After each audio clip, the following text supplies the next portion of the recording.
చంద్రబాబు నాయుడు గారికి హైదరాబాద్కి రావడానికి అర్హత లేదని కేసీఆర్ గారు అంటున్నారు. చంద్రబాబు నాయుడు గారే హైదరాబాద్ డెవలప్ చేసిందని ఆయన అంటున్నారు. ప్రజలు ఏది నమ్మాలి? వాస్తవాలు ప్రజలు తెలుసు. కేసీఆర్ మాట్లాడే మాటలు దొంగ మాటలన్నీ కూడా ప్రజలు గమనిస్తున్నారు.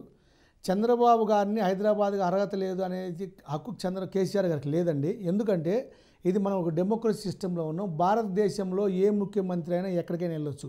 ఈయన ఇంత వెళ్ళి చేయట్లేదు అంటే రాజకీయం చేయడానికి రావద్దు, మామూలుగా వెళ్ళొచ్చు. ఇప్పుడు కేసీఆర్ గారికి ఇష్టమైందనుకో అమరావతి వెళ్ళాడు, అమరావతికి డబ్బులు కూడా ఇస్తా అన్నాడు. అమరావతికి వెళ్ళినాక మళ్ళీ ఏం మాట్లాడాడు? కేసీఆర్ గారిని మళ్ళీ కేసీఆర్ గారు యాగం చేసినప్పుడు చంద్రబాబు ఇంటికి పిలిచాడు, సేవలకు చెప్పాడు, కలిసి భోజనం చేశారు. వాళ్ళ ఇంటికి వెళ్ళాలి, వీళ్ళ ఇంటికి వెళ్ళి అంతా మంచుకున్నారు. ఈయనకి ఇష్టం లేకపోతే ఇట్లా మాట్లాడుతున్నాడు.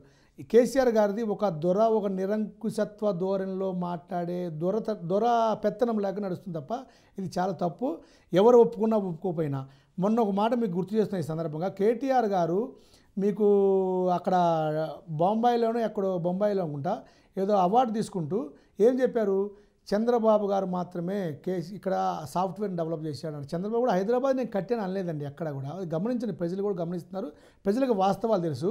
చంద్రబాబుని హైదరాబాద్ కట్టాను అనలా. చంద్రబాబు గారు చెప్పింది ఏంటంటే హైదరాబాద్ సికింద్రాబాద్ జంట నగరాలుగా మనం చిన్నప్పటి నుంచి చూస్తున్నాం. నేను చిన్నప్పటి నుంచి, మీరందరూ చిన్నప్పటి నుంచి. మూడో సిటీ సైబరాబాద్ అనేది లేదు. సైబరాబాద్ అనే ఒకటి క్రియేట్ చేసి, ఆ నేమ్ క్రియేట్ చేసి ప్రణాళికాబద్ధంగా హైటెక్ సిటీ కట్టి ఒక పారిశ్రామికంగా కొత్తగా వస్తున్న ఆర్థిక సంస్కరణలు అమల్లోకి వచ్చిన తర్వాత మొత్తం ప్రపంచవ్యాప్తంగా దాన్ని క్యాచ్ చేసే విధంగా దాన్ని సైబరాబాద్ నిర్మించాడు. సైబరాబాద్లో మొత్తం ఇది ఫైనాన్షియల్ డిస్ట్రిక్ట్ కూడా పెట్టారు. అక్కడ మొత్తం సాఫ్ట్వేర్ కంపెనీలు వివిధ దేశాలను తీసుకురావడం. ఈరోజు హైదరాబాదు ఒక ఆదాయము తెలంగాణ ఆదాయంలో 60-70% హైదరాబాద్ నుంచి వస్తుంది. ఇంత ఆదాయం రావడానికి కారణం చంద్రబాబు ప్రమేయం ఉంది కదా, ప్రత్యక్షంగా ఉంది, పరోక్షంగా ఉంది. ఏ విధంగా ఆయన ముఖ్యమంత్రిగా ఆయన చేసిన డెవలప్మెంట్ దాన్ని ఒప్పుకోవాల్సిందే, ఎవరైనా ఒప్పుకోవాల్సిందే. కాబట్టి ఇది తప్పు మాట చంద్రశేఖర్ గారు, కేసీఆర్ గారు మాట్లాడే మాట చాలా తప్పుడు విధానాలు ఇవి. ఇలాంటి విధానాలు, ఇలాంటి ద్వంద్వ వైఖరులు తండ్రి కొడుకులు బాగా చేస్తున్నారు. ఇది చాలా తప్పు. వాళ్ళిద్దరు కూడా తెలుసుకోవాలి. వాళ్ళిద్దరు కూడా గమనించాల్సిన విషయం ఏంటంటే హైదరాబాదులో గతంలో రాజశేఖర రెడ్డి గారు చేసినా, చంద్రబాబు గారు చేసినా, గతంలో రోషయ్య గారు ఎవరు చేసినా ముఖ్యమంత్రులు వాళ్ళ పాత్ర ఉండబట్టి హైదరాబాద్ ఇంత నగరమైంది.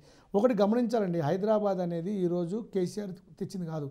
గోల్కొండ నవాబు కానీ అంతకుముందు దక్కన సామ్రాజ్యం కానీ ఏదున్నా సరే హైదరాబాద్లో ఆ రోజు కూడా ఇరానీలు ఉన్నారు, ఆ రోజు కూడా పంజాబీలు ఉన్నారు, ఆ రోజు కూడా మార్వాడీలు ఉన్నారు, మరాఠవాడ నుంచి మార్వాడీలు ఉన్నారు. వీళ్ళందరూ కూడా ఇక్కడ బతకడానికి వచ్చాము, ఇక్కడ మంచిగా ఉందని చెప్పారు. ఇక్కడ తెలంగాణ ప్రజలు, ఇక్కడ నివసిస్తున్న ప్రజలు ప్రేమ ఆప్యాయలతో ఉంటారు కాబట్టి ఒక సమాజంగా కలిసి ఉంటున్నారు కాబట్టి ఇక్కడ తెచ్చారు తప్ప కేసీఆర్ రమ్మంటే రావడానికి, పొమ్మంటే పోవడం. అసలు కేసీఆర్ ఎవడండి? కేసీఆర్ నిన్నగా మొన్న వచ్చాడు. కేసీఆర్ కూడా 100 సంవత్సరాల క్రితం, 60-70 సంవత్సరాల క్రితం హైదరాబాద్ వచ్చిన వ్యక్తి తప్ప కేసీఆర్ ఇక్కడ ఆయన కాదు కదా.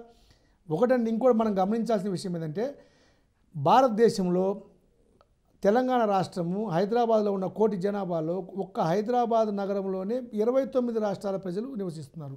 ఎందుకు? తెలంగాణ ప్రజల మంచి మనసు, మంచితనం. హైదరాబాద్లో ఉన్న సామాజిక భౌగోళిక పరిస్థితులు, వాతావరణ పరిస్థితులు అన్నీ కూడా కలిసి వచ్చినాయి. హైదరాబాద్ ఒక మహానగరంగా నిర్మించి కొన్ని వందల సంవత్సరాల నుంచి పెరిగిన నగరం ఈరోజు ఇంత పెద్ద ఎత్తున ఇంతమందిని కలిసి ఇంతమంది జీవించే విధంగా, ఇంత సమైక్యంగా ఉండే విధంగా నివసిస్తుంది. కానీ కేసీఆర్ గారికి ఒక్కటి స్పష్టంగా ప్రజలందరూ బుద్ధి చెప్పాలి. రేపు కాంగ్రెస్ పార్టీకి హస్తం గుర్తుకు ఓటేసి గెలిపించాలి.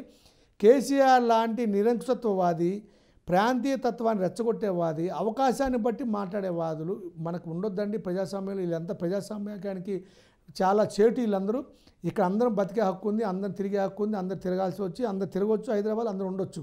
కానీ కేసీఆర్ గారు మాట్లాడే విధానం ఎలా ఉంది? ఆంధ్ర వాళ్ళ ఓట్లు కావాలి కానీ చంద్రబాబు నాయుడు వద్దు. ఆంధ్ర వాళ్ళు కాంట్లో ముళ్ళు గుచ్చుకుంటే పంటితో తీస్తా అంటాడు, కానీ ఆంధ్ర వాళ్ళ ఏరియాలో ఈ బిల్డింగ్లు కూలగొడతాడు.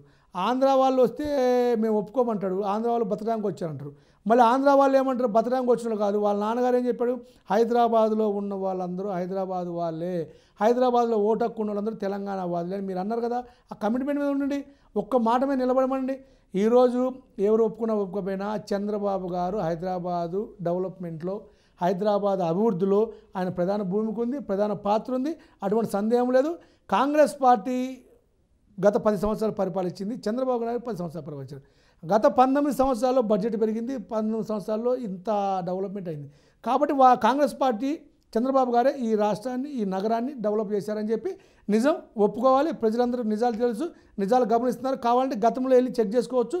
ప్రజలకు తెలిసిన నిజాలు, ప్రజలు ఇదంతా గమనిస్తున్నారు కాబట్టి ప్రజలు కాంగ్రెస్ పార్టీని ఆదరిస్తారు, కాంగ్రెస్ పార్టీకి హస్తం గుర్తుకు ఓటేస్తారు. రేపు ప్రజాకూటమి అధికారంలో రాబోతుందని చెప్పి నా పూర్తి విశ్వాసం. ఇది జరుగుతుంది కూడా.